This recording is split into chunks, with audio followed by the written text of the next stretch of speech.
está ya con nosotros, como decíamos, Bichor Rodríguez, muy buenas, diplomado en nutrición humana y dietética y doctor en ciencia y tecnología de los alimentos. Todavía a veces lo tengo como que leer, Bichor, porque pues, es que eres una eminencia para lo que es en el currículum, vamos, si no, no sé yo... De la casa, yo creo que ya con que me presentes como Bichor será suficiente vale. a partir de ahora. Bichor, ¿no? ¿Te parece? Bichor, no Bichor de la casa, sino Bichor Rodríguez, eso sí. Es. Aquí está con nosotros, yo comentaba con Inma que hoy es ese Día de la Mujer, que además me ha hecho gracia mirando en tu Facebook, en tu Twitter estaba dirigido a tu Facebook, esa fotografía que has compartido, ¿no? En la que también queréis reivindicar los derechos de las mujeres trabajadoras, ponéis que pedís igualdad real de todas y hablas porque en vuestro colectivo, de hecho, el 85% de dietistas y nutricionistas son mujeres, claro, así que claro, sí. Es algo muy destacable y ahí está esa imagen, esa especie de símil con la fotografía tan famosa de los trabajadores en el rascacielos de Nueva York, ahí en Exactamente, en salud sobre todo, colectivo de enfermeras, nutricionistas, casi todos son mujeres y se nota en el buen hacer. Así que enhorabuena a todas las mujeres que levantan el país, fuera de casa, dentro de casa, en todas las labores que pueden hacer, siempre que se pueda, junto con los hombres, evidentemente. Sí, claro, eso es, a la par ahí, intentando esa igualdad entre ambos. Bueno, y hoy vamos a hablar contigo de un elemento que está presente en nuestra alimentación, además, hablando de la pirámide alimenticia, está ahí en la base, es decir, Exacto. que es algo muy importante y que debería estar muy presente, por tanto, en nuestra alimentación diaria, que son los cereales, ¿no? Exacto, eso es la base de la pirámide y a pesar de que es una cosa que parece que la tenemos bien aprendida, veremos algunos datos que son curiosos, porque de entrada ya te digo que, por ejemplo, en Vitoria no cumplimos las recomendaciones de consumo de cereales, así que trataremos de definirlos, ver qué curiosidades hay, qué aspectos nutricionales nos aportan y lo primero que tenemos que decir es que los cereales son semillas. Sí. ¿Te acuerdas que hace un mes hablábamos de las legumbres que también eran semillas? Sí. Pues estos son muy fácilmente identificables porque a todos nos suena un tallo largo de una planta y una serie de semillas pues agrupadas en la cabeza, por ejemplo, la famosa espiga de trigo, ¿no? Sí. O una mazorca de maíz, ¿no? Esos serían los cereales. Y es importante destacar, en aras de hacer apología de su consumo, que tenemos muchos tipos de cereales diferentes para consumir. Sí, porque ¿no? eso es, están los cereales que nos pueden venir a la cabeza cada uno y sus múltiples derivados, ¿no? Eso es, pero aparte de los derivados, pues yo qué sé, el trigo, el arroz, el maíz, cebada, avena, centeno, incluso dentro de cada uno diversas variedades, híbridos como el triticale, así que hay muchas maneras de consumirlo, de hecho son también referente de cada cultura, fíjate que en Europa somos la cultura del trigo, en Asia son la cultura del arroz, a pesar de que ahora siembran casi todo el trigo que consume el mundo, y en América son de la cultura del maíz, ¿no? O sea, que en Europa más del trigo. Más del trigo, eso es. De arroz y de maíz. Eso es. Históricamente y por lo somos... tanto, trigo lo usamos para hacer harinas, para hacer, o sea, siempre tiramos de ese cereal más que de otros. Eso sí, en las culturas asiáticas tradicionales será raro ver a la gente untar con pan una salsita, sino que consumen, por ejemplo, arroz, ¿no? Y en América las tortitas de maíz, ¿no? Incluso dentro de cada tipo de cereal, como por ejemplo puede ser el trigo, últimamente lo estamos viendo, tenemos distintas variedades. Hasta ahora ya lo veíamos, pero yo que sé, aquí os he traído una diapositiva, la espelta, que está poniéndose muy en boga. Sí, desde hace un tiempo ya escuchamos esos términos como espelta. No sé si tanto en la fotografía que nos has aportado lo vamos a ver, está también el camut, el trigo que ya hemos mencionado, pero sí es cierto que la espelta se está últimamente mencionando mucho. Yo creo que obedece también a tendencias de diversificar lo que sería la dieta, es decir, nos cansamos de consumir lo mismo y pan de trigo, pan de harina blanca, pues nos aburre un poquito y yo creo que es bueno, es interesante que acudamos a otras variedades, sin embargo esto de la espelta y el camut no es una novedad, es el trigo que se utilizaba antiguamente, hace ya bastantes años para hacer el pan. Lo que pasa es que es una variedad que produce un pan un poquito más recio, más duro, de sabor más fuerte y bueno, se ha vuelto a recuperar por tener algo más de diversidad, ¿no? Sí, pero luego hay gente a la que ese sabor le gusta más incluso, ¿no? Que el tradicional, que el más suavecito del pan blanco de toda la vida. De hecho, yo creo que hemos perdido los sabores ancestrales, es decir, los panes blancos saben farináceos, harinosos, los bien hechos con masa madre pueden tener algún toque a levaduras que es interesante, pero no hay nada como el pan integral, sobre todo por el contenido nutritivo y la diversidad de sabores. Lo vamos a ver ahora. Sí, hay panes que ya solo en sí la barra ya parece que no hace falta que la acompañes con nada porque ya tiene suficiente alimento y sabor, vamos. Per se el pan siempre ha sido un alimento, ¿no? Que con poco más, un poco de aceite, incluso unas aceitunas y algo que puedas meter en medio, ha sido alimento completo. No debemos olvidar también que estando aquí en Álava, pues tenemos que decir que las patatas también, por su contenido nutricional, no son cereales, son tubérculos, pero están en la misma línea de la pirámide. Y tenemos que hacer también apología que tenemos muchísimas variedades de patata y que hay que consumirlas como buen alavés y persona que se preocupa por su alimentación. Y también de los cereales propiamente dichos hay mucha variedad. Has traído una fotografía que lo ilustra, que tiene, vamos, no sé, unos nombres que yo no sé... Pero esos son patatas, Lo que tienes ahí son patatas. Estaba yo pensando, lo digo, como acabas... Bueno, fíjate otro que día me dijiste que era que el cacahuete era una legumbre, digo, a ver si ahora eso, la patata va a ser un cereal y yo estoy jugando en otra liga. Sí, pero no, estas son aladín, almera, gata... Claro, tú decías que hay muchas variedades, yo me preguntaba...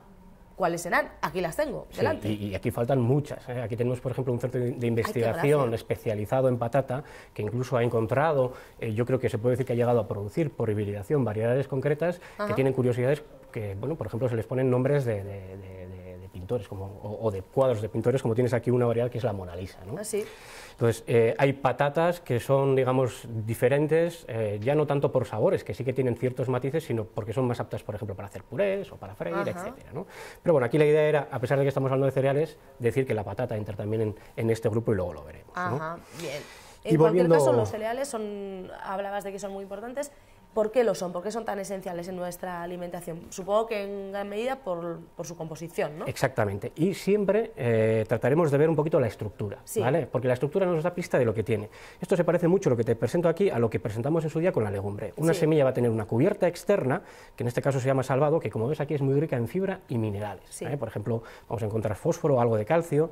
Y luego la parte interna, la mayor, que se llama endospermo, es muy rica en hidratos de carbono de los saludables, almidón, y además vamos a tener una cantidad de proteína, que tiene su importancia desde el punto de vista de la panificación, porque hay cereales con los que se puede hacer pan y con otros no, son aquellos que tienen gluten, por ejemplo el trigo, el centeno, la cebada, la avena, que por otra parte también son cereales que tienen que evitar el colectivo de celíacos o los que son intolerantes al gluten, ¿no? La proteína que está ahí dentro. Y por último, esa pequeña parte del germen, que es de donde saldría la planta y las raíces, ahí tenemos lípidos y algunas vitaminas liposolubles. Así que esto nos da la pista, como ves en la diapositiva siguiente, de qué nos aporta. Sobre todo hidratos de carbono complejos, fibra y, bueno, un bajo contenido en lípidos. Pero aquí me interesaba comentar una cosa importante. Con la legumbre hablamos, ¿te acuerdas de que se consume entera? Que tenemos un plato de garbanzos o de lentejas, ahí está la semilla con su cubierta externa, entonces consumes la fibra. Pero generalmente los cereales, habitualmente los consumimos refinados. ¿Qué quiere decir eso? Que le vamos quitando partes del cereal, de las que hemos visto. Generalmente se le quita la cubierta externa, es decir, le quitamos fibra y también el germen, le quitamos lípidos. Por lo tanto, nos quedamos con una fracción, que es la que se usa para hacer harina, que tiene sobre todo hidratos de carbono y algo de proteína. Pero eso en el caso de hacer harinas, ¿no? Pero me harina blanca, que hay otro uso de los cereales en los que sí que los comemos enteros, con todas sus propiedades. Pero ya son unos cereales que dietéticamente nos interesa diferenciar porque nutricionalmente son diferentes, que serían los cereales integrales, ¿vale?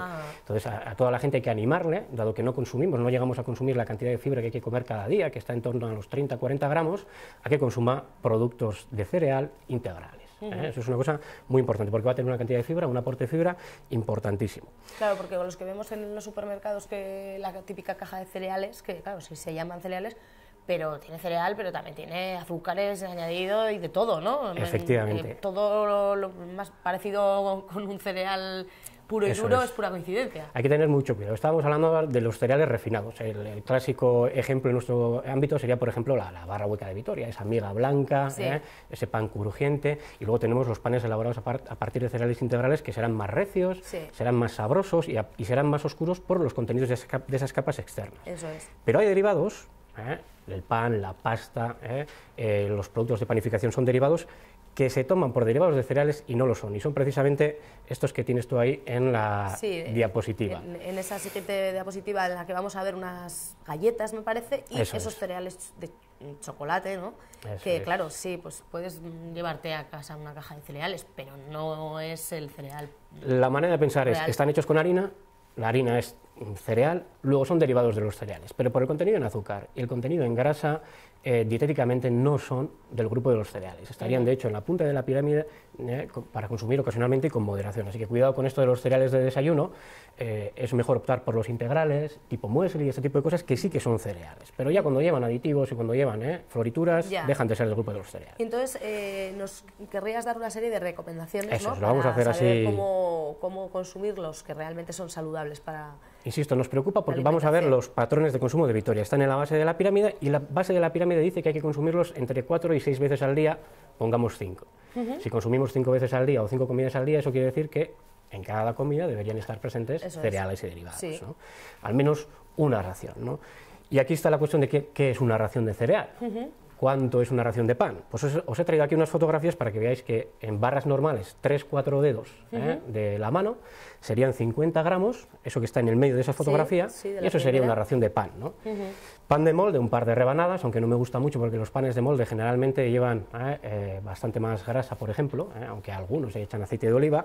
Soy más partidario de la barra por tradición, y en caso de que consumamos biscotes, 3-4 biscotes sería una ración. Pero ¿no? eso sería una ración, con lo cual habría que consumir esto 5 veces. No esto sería un ejemplo de uno de los derivados de los cereales y tendríamos que alternar con otros, porque en la siguiente diapositiva, por ejemplo, pero vamos, quiero decir que eso, que no es esto al día, sino esto en un momento del día y luego otras 4 veces algo de diferente que también tenga como base el cereal. Esto es una opción para una ración. Podríamos comer en la comida y en la cena, por ejemplo, pan, o incluso a media mañana pan, y ya estaríamos consumiendo, si consumimos 3 veces pan en la cantidad de 50 gramos, son 3 raciones de cereales.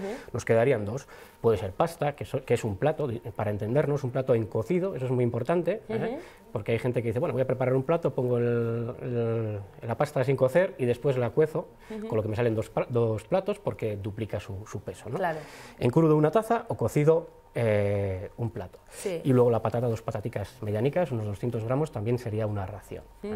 Sería una manera, por ejemplo, de alternar entre estas, pastas, arroz también sería una tacita o un plato, y pan y patatas podríamos alternar a lo largo del día para llegar a esas raciones. Sí, a esas raciones que siempre están muy bien identificadas en ese plato que solemos ver habitualmente contigo, Yo soy más partidario de consumir pan, frutas. pero hay gente que no consume pan y lo quiere meter en el plato, y una de las alternativas es el plato de Harvard, que podría ser que una cuarta parte del plato, fíjate que ahí pone granos integrales, esté formada por cereales integrales, y puede ser, por ejemplo, arroz integral o pasta integral, ¿no? Y antes nos has estado comentando que en Vitoria parece que no llegamos a esa media. Exacto, ¿no? Sí. En el Observatorio Nutricional de Vitoria-Gasteiz, que es una entidad formada por la Universidad del País Vasco y el Ayuntamiento, hicimos un estudio, esto sí es un poquito viejo porque es de 2005, pero es el más reciente que tenemos, y vimos que el 50% de la población no llega a consumir esas 5 raciones de cereales al día.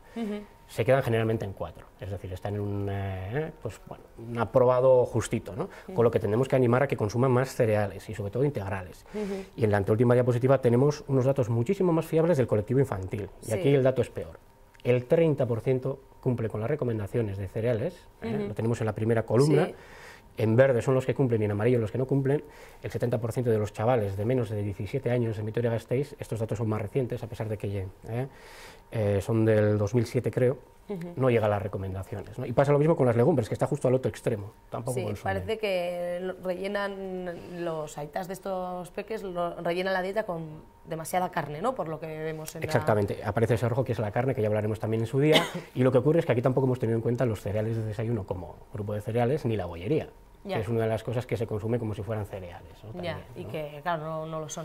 No lo son. No tienen esas propiedades, como nos has mencionado, de los cereales en sí, de los que hemos estado hablando. Bueno, pues hay que ponerse las pilas para seguir tus recomendaciones. Hablábamos de las legumbres, ahora de los cereales, saber cuánto tenemos que consumir de ello y de qué manera, ¿no? Eso es. En este caso es sencillo, en cada comida del día algo del grupo de los cereales, que pueden ser sobre todo panificables, pastas y patatas, por ejemplo, ¿no? O arroz, eso tener ahí en cuenta todas las opciones que nos has aportado. Pues gracias, Víctor, seguimos tomando nota de estas recomendaciones saludables para comer cada día mejor y alimentarnos bien, como Feliz semana. Se debe hacer. Gracias a ti y nada, nosotros seguimos vitorianeando. Ahora vamos a hablar de deporte, que también es muy saludable, ¿eh?